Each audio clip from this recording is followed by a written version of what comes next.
Have you ever saved money so carefully that you started skipping meals, skipping small joys, skipping life itself, and still felt that one bad day could take everything away? There is a saying, never save money. It does not mean waste money or live without care. It means money should help you live, not make you afraid to touch it. Saving is important, but money must have a purpose. In a small town where electricity went off again and again, there lived a man named Ethan. He worked nights as a security guard at a warehouse far from the busy streets. Ethan was a simple, quiet man. He did his job honestly and never caused trouble. When he came home in the morning, his body was tired and his eyes were heavy. At night, instead of sleeping, he often lay awake, thinking about bills, power cuts, and the future. Life was not easy in that town. When the power went out, food spoiled quickly, phones died, candles cost money, and even simple things became hard. One evening, the power went off while Ethan was eating dinner with his wife Mia and their young son Leo. Leo was showing his schoolwork, but the room suddenly became dark. Mia lit a small candle and sighed softly, not angry, just tired. Leo looked at the weak light and asked how he could study like this.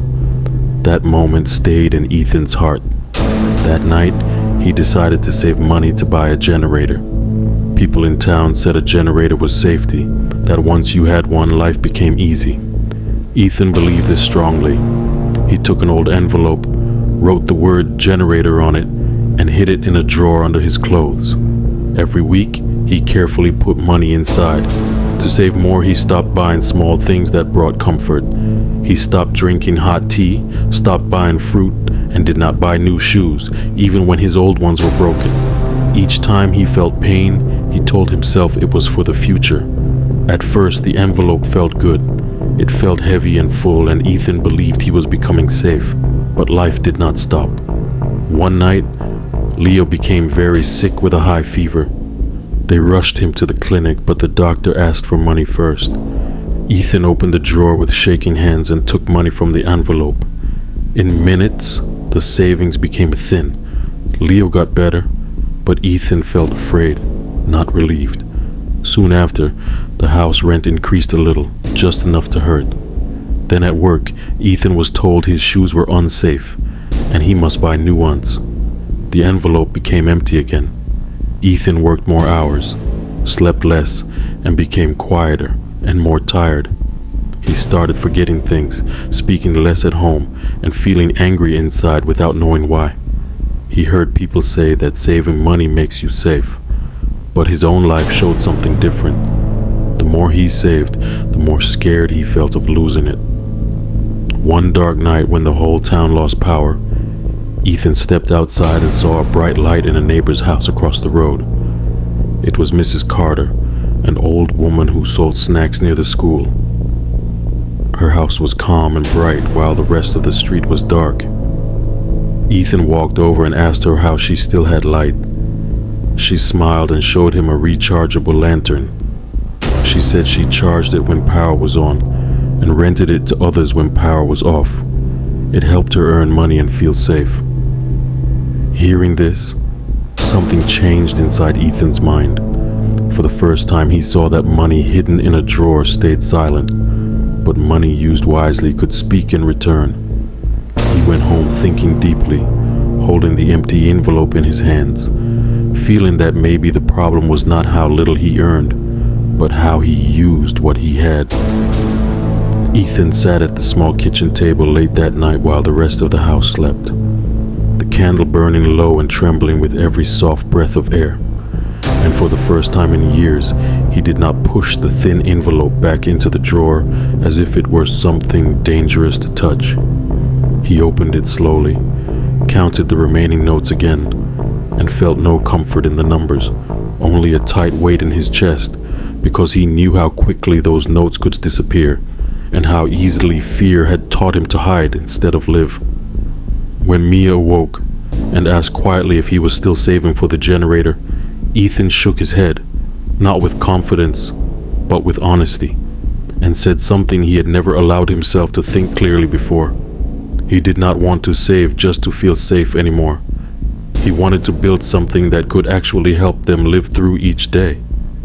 Mia looked worried because worry had become a permanent guest in their home. But she listened without interrupting, and that listening alone felt like relief. The next morning, with hesitant hands and a racing heart, Ethan used part of the hidden money to buy 2 rechargeable lanterns and a small phone charger.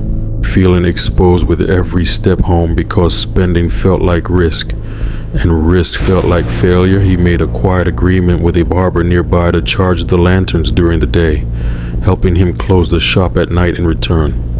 And though the deal was small, it felt like movement for the first time in a long while. That week, during another blackout, Ethan walked door to door in the dim streets, his voice low and uncertain, offering light and phone charging for a small fee. Some doors stayed closed, some people looked suspicious, but others agreed, tired of darkness and silence, and that first night he earned only a little. Yet it felt different from the money in the envelope, because this money returned with purpose and hope instead of fear. He wrote everything carefully in a notebook, showing Mia each number, each expense, each small gain. And for the first time, money was not a secret between them. Week by week, he added another lantern, then a power bank, learning slowly, sometimes painfully, what worked and what did not. Leo began helping too, writing names and times with careful letters, proud to feel useful, proud to feel included. Their home changed in quiet ways that outsiders would never notice. Meals were calmer, voices were softer, and the rush to beat darkness faded. Neighbors knocked with respect instead of pity, asking if Ethan had light available. And even though some nights were tiring, Ethan felt stronger because effort now brought something back. One stormy evening damaged a lantern, and the old fear returned like a familiar shadow. But this time, Ethan did not freeze or hide. He used earned money to repair it, set simple rules, learn from the loss, and move forward. Months later, he bought a small solar panel, modest and imperfect, but enough to keep their tools alive. And when sunlight first touched it, Ethan felt a calm he had not known for years. That night, when the power failed again, their house stayed bright, steady, and warm. Leah asked if this meant they were finally safe, and Ethan answered gently that safety was not about hiding anymore. It was about building something that could stand again tomorrow. He flattened the old envelope and placed it inside the notebook as a reminder of who he had been, not who he wanted to remain. When people praised him for saving, Ethan smiled quietly and said he learned that saving alone cannot protect a life, but using what you have with care, courage, and purpose can slowly turn fear into light.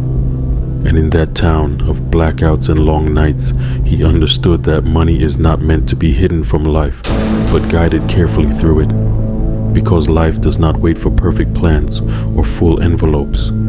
It grows through small, brave steps, taken even when the darkness is still close.